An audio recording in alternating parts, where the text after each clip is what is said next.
Plague બહુ જૂની અને ગંભીર બીમારી છે. આ વાતનો અંદાજ એ વસ્તુ પરથી લગાવી શકાય કે પ્લેગની મહામારીનું વર્ણન ભાગવત પુરાણ અને બાઇબલમાં પણ જોવા મળે છે. પ્લેગના કારણે ઘણી વખત કોરોના જેવી વૈશ્વિક મહામારીની પણ ઘટનાઓ બનેલી છે. પ્લેગ થવા માટે ઉંદર જવાબદાર છે. રોડેન્ટ એક જાતિ છે. એમાં ઉંદર જેવા જીવ આવે છે.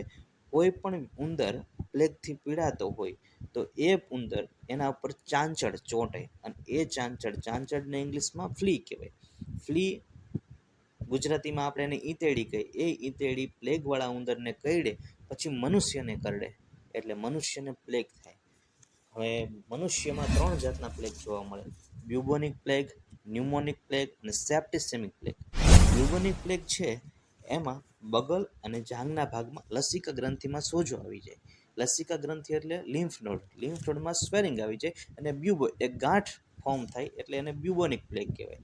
ન્યુમોનિક પ્લેગ છે તો ન્યુમોનિક પ્લેગમાં ડ્રોપલેટથી ઇન્ફેક્શન થાય. કોઈ વ્યક્તિ ન્યુમોનિક પ્લેગથી પીડાતો હોય તો એના ગળફા બીજા વ્યક્તિને ઇન્ફેક્શન કરી શકે.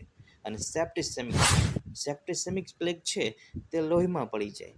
આ મોસ્ટ ઓફ રેર છે પણ બહુ જીવલેણ છે. Medico study in Gujarati.